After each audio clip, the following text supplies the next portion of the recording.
होलिया में कर लेल कैसा रे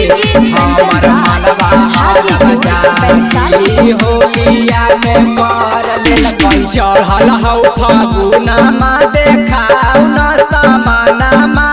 गे छौरी चढ़ल हौ फागुनमा देखाऊ न समानमा गे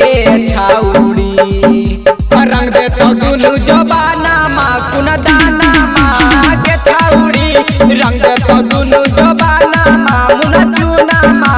गे छौरी चढ़ल हौ फागुनमा देखाऊ न समानमा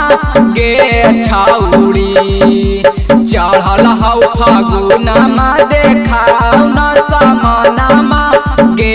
छौरी रंग दे तो दुनु जबानामा कुन दानामा गे छौरी रंग दे तो दुनु जबानामा मुन चुनामा गे छौरी होलिया में ना आइले पियाबा लेके सुतिले ताकियाबा माना हौ ना मानामा खोजही बैगनामा गे छौरी माना हौ ना मानामा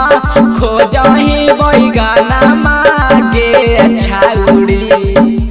रंग दे तो दुनु जबानामा कुन दानामा गे छौरी रंग दे तो दुनु जबानामा कुन दानामा गे छौरी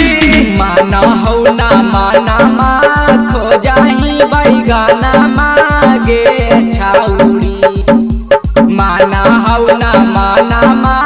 खोजही बैगनामा गे छौरी रंग दे तो दुनु जबानामा कुन दानामा गे छौरी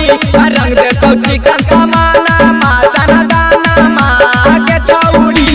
संगे संगे बलमा जाला हो बैगनमा के खेत में संगे संगे बलमा जाला हो बैगनमा के खेत में तनिको ना बलमा ला जाला हो बैगनमा के खेत में डीजे कंचन राज हाजीपुर वैशाली यादव पवनमा के जाही तू अगनमा गे छौरी यादव पवनमा के जाही तू अगनमा